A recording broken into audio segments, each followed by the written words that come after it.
Welcome to Siddhivinayak Education Institute.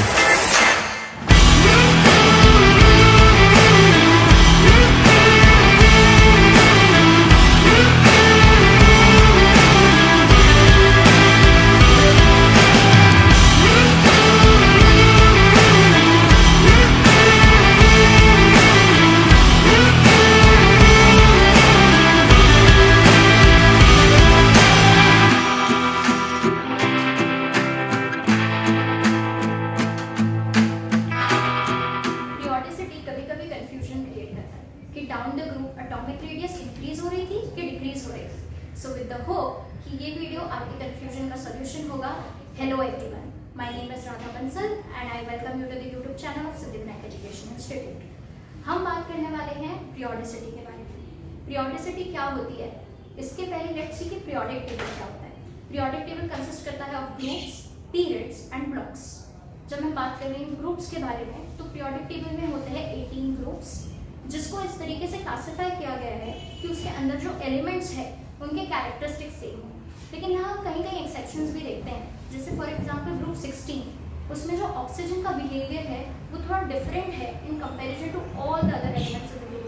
For example when I talk about magnetic property, तो oxygen paramagnetic है while all other are diamagnetic. Second अगर हम बात करें that is blocks के बारे में, तो पीरियोडिक टेबल में होते हैं 4 block, S block, D block, F block. अब हम बात करते हैं पीरियड्स के बारे में।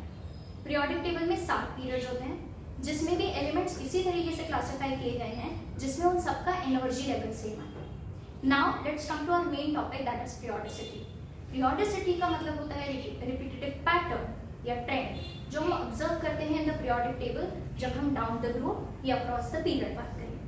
इसमें हम 4 टॉपिक पढ़ेंगे, that is atomic radius, ionisation enthalpy, electron gain enthalpy and melting and boiling point. हमारे फर्स्ट टॉपिक पे आते हैं, that is atomic radius. When I talk about atomic radius, जैसे हमको नाम से पता चल रहा है, it is a radius of an atom. For example if this is an atom, इसके शेल्स है,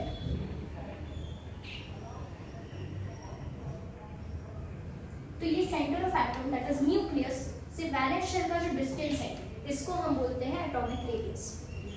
जब हम अराउंड द ग्रुप बात करते हैं तो एटॉमिक रेडियस इंक्रीज कर जाती है, that is due to the increase in the distance between nucleus and valence shell electrons.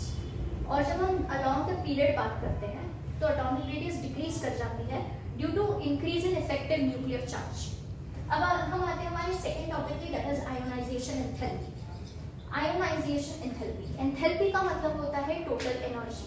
So ionization enthalpy भी एक एनर्जी ही है जो एक एटम को रिक्वायर्ड होती है अपने इलेक्ट्रॉन को डोनेट करने के लिए, या फिर यूँ कहूँ कि वो एनर्जी है जो हमें लगती है एटम से इलेक्ट्रॉन विड्रॉ करने के लिए।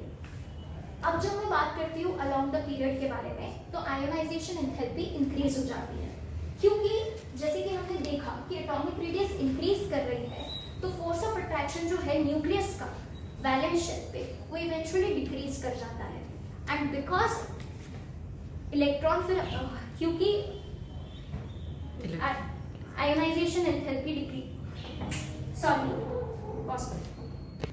क्योंकि एटॉमिक रेडियस इंक्रीज हो चुका है तो इलेक्ट्रॉन्स जो वैलेंस शेल में इलेक्ट्रॉन्स हैं वो इजीली मूव हो सकते हैं, एटम अपने इलेक्ट्रॉन्स को इजीली डोनेट कर सकता है।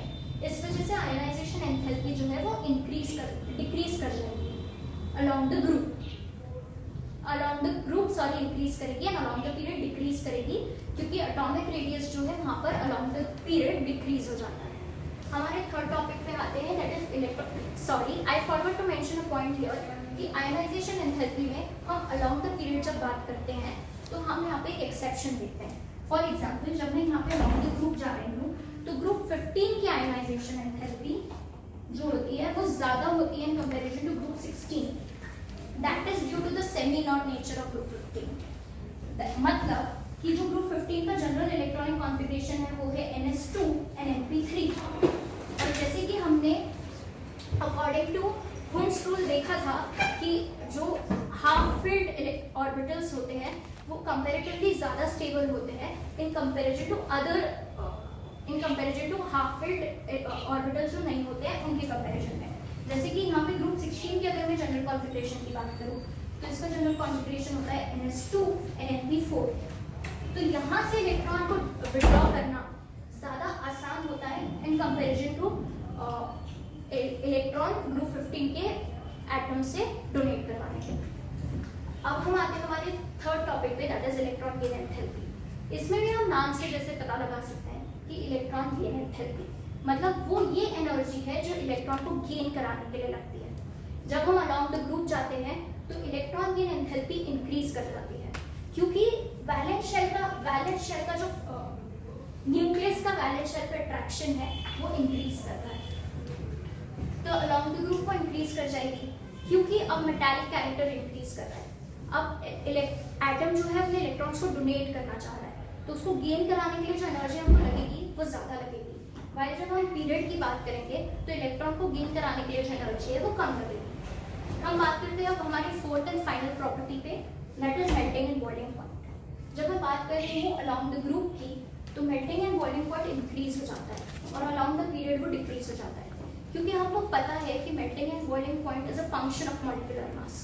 तो जब हम अलोंग द ग्रुप आते हैं तो मॉलिक्यूलर मास इंक्रीज हो रहा है and hence melting and boiling point increase हो जाएगा।